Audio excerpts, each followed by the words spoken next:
ওদিকে রাজবাড়ির পর হামলার শঙ্কায় রয়েছে নারায়ণগঞ্জের 129টি মাজারের ভক্ত অনুসারীরা। মাজার এবং দরগাহের ভক্ত অনুসারীরা বলছেন, কারণ ছাড়াই পরিকল্পিতভাবে এই হামলা চালানো হচ্ছে, ভেঙে ফেলা হচ্ছে তাদের বিশ্বাসের জায়গা।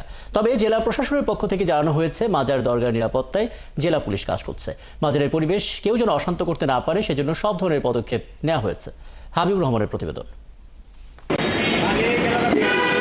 নারায়ণগঞ্জে হামলার শঙ্কায় বিভিন্ন মাজার ও দরগায় নিজেদের তত্ত্বাবধানে চলছে নিরাপত্তার কাজ। বিভিন্ন জায়গায় মাজারকে কেন্দ্র করে সহিংসতা এবং উগ্রবাদী তৎপরতার শঙ্কায় এই পদক্ষেপ।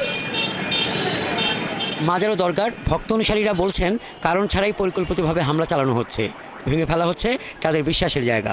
আমরা এই জায়গার ভিতরে আতঙ্কের মধ্যে আছি। কোন সময় আমাকে হামলা দেয়, আমাকে যে কি করে, আমরা ভয়ে আতঙ্কের মধ্যে আছি।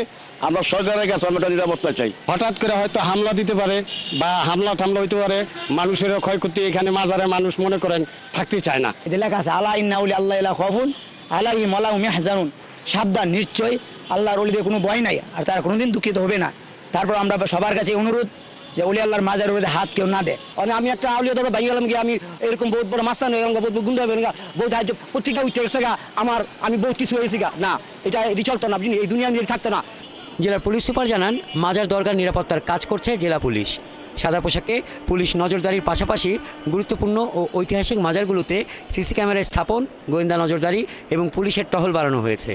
আর জেলা প্রশাসক জানান, ধর্মীয় সম্প্রীতির জেলা হিসেবে নারায়ণগঞ্জের সুনাম রয়েছে। মাজারের পরিবেশ কেউ যেন অশান্ত করতে না পারে, সেজন্য সব ধরনের পদক্ষেপ নেওয়া হয়েছে। আমরা মাজারের ইনফরমেশনগুলো আমাদের কাছে আছে, কিন্তু আমরাও আজকেও আমি আমার গোয়েন্দা সংস্থার সাথে কথা বলেছি যে এই বিষয়ে আমাদের কোনো রকম কোনো থ্রেট আছে কিনা। তো আমাদের আশ্বস্ত করেছে আসলে এখন আমাদের এখানে এই ধরনের কোনো থ্রেট নাই। সুশীল সমাজের প্রতিনিধিরা বলছেন, মাজারকে কেন্দ্র করে হামলা ঠেকাতে শুধু আইন শৃঙ্খলা নয়, জনসচেতনতা ও সমাজের সঠিক দিক নির্দেশনার প্রয়োজন। তাহলেই ধর্মীয় সম্প্রীতি ও সামাজিক শান্তি বজায় রাখা সম্ভব হবে।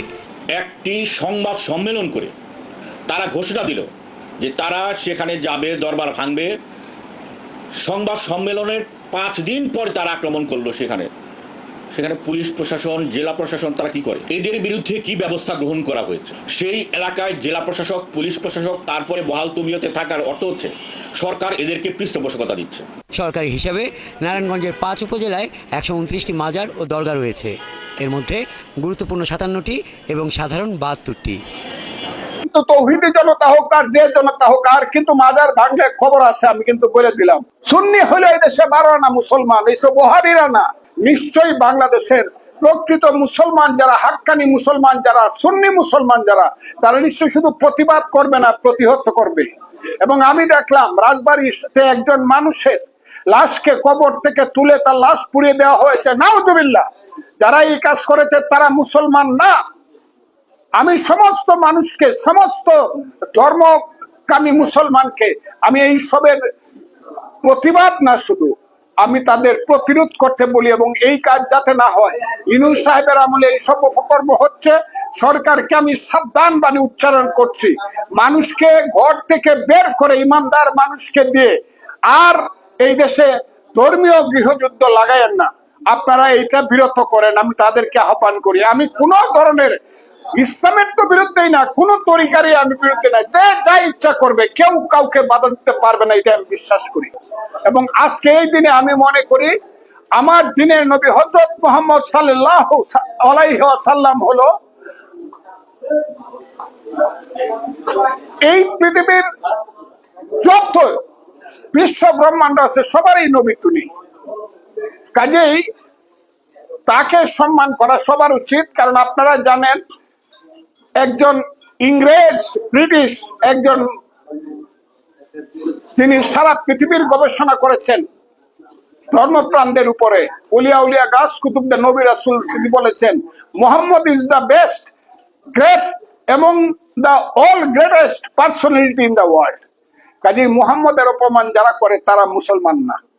আমি সেই হযরত মুহাম্মদ সাল্লাল্লাহু আলাইহি সাল্লামের উম্মত, আল্লাহর বান্দা, নবীর উম্মত। আমি সেই পথে চলছি, কাজেই নতুন করে চলছি না। কারণ আমাকে যেতে হবে। আমি আল্লাহ বিশ্বাসী, আমি রসুলে বিশ্বাসী, আমি কোরআনে বিশ্বাসী, ধর্ম ইসলাম ধর্মে বিশ্বাসী লোক। কাজে আমি আমার তরিকা মানি। আমি আহলে সুন্নাতুল জামাতকে, আমার যেহেতু পূর্বপুরুষরা সেটা করে গেছে, আমার দাদার বাবা, আমার দাদা, আমার বাবা, আমিও সেই লাইনের লোক। এটা কেউ আমাকে পছন্দ করতেও পারে না, কিন্তু আমি আমার ধর্ম নিয়ে কোন ধরনের বিতর্কে যেতে চাই না। আমি বিতর্কে যাব আমার রাজনীতি নিয়ে। ধর্ম হলো আমার নিজস্ব ব্যাপার, স্রষ্টার সঙ্গে সৃষ্টির যে সম্পর্ক, আল্লাহর সঙ্গে আমার সেই আমি তার সৃষ্টি, তার সেই সম্পর্ক, এটা আল্লাহ জানে আর আমি জানি, এটাই আমার কথা।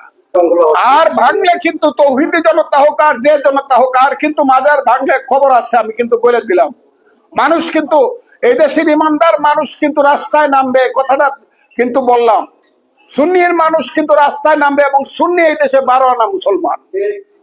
সুন্নি হলো এই দেশে 12 আনা মুসলমান, এইসব ওহাবিরা না। শুধু জামায় মুসলমান যারা বলে জামাতে ইসলাম, জামার মধ্যে ইসলাম, সাদা পাঞ্জাবি সাদা পাজামা, এটা হইলো দাড়ি, এটা হইলো ইসলাম। সুন্নিরা কিন্তু জামাতে ইসলাম না, তারা হইলো ইমানে ইসলাম, কলবের মধ্যে ইসলাম। এইগুলো আমি অনেক কথা বলতে পারবো, দিনের পর দিন লেখাপড়া করে কথা কই। কলবের মধ্যে সুন্নিদের হইলো কলবের মধ্যে ইসলাম, কাজে ওই সময় জামার মধ্যে ইসলাম না। তারা যাতে সাবধান হয়। আর যদি মাজার ভাঙ্গা হয়, খবর আছে আমি বলে দিলাম, এবং সরকারকে কিন্তু হুঁশিয়ার করতে দেয়। আর যদি মাজার ভাঙ্গা হয়, প্রয়োজনে ওখানে গিয়ে ওই সুন্নিরা দিনের পর দিন রাতের পর রাত